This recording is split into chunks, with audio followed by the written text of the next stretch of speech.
یہ اداکار پاکستانی ہیں کہ نہیں؟ مزید کیا وہ مسلمان ہونے کے دعوے دار نہیں؟ پھر وہ کیسے اسلام اور پاکستان کے قانون کی خلاف ورزی کر سکتے ہیں؟ کیا انہوں نے واپس پاکستان نہیں آنا؟ کیا یہاں انہیں پروٹیکشن نہیں ملتی؟ تو پھر ایکشن کیوں نہیں لیا جا سکتا؟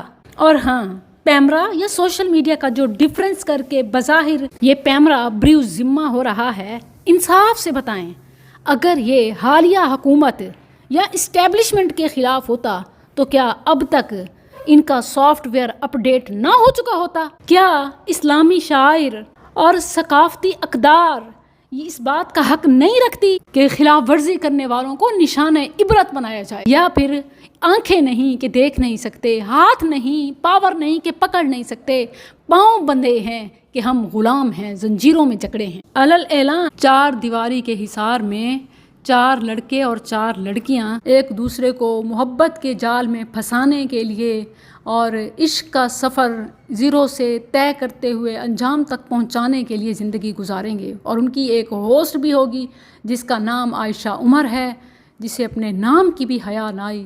وہ ان کی میزبانی کرے گی اور انہیں مزید طریقے سکھائے گی کہ کس طرح وہ بغیر کسی سماجی حدود و قیود کے محبت کی مثال قائم کرنے کے لیے ہر حد کراس کر سکتے ہیں۔ اوورآل ونر بننے والے کو عظیم الشان انعام دیا جائے گا۔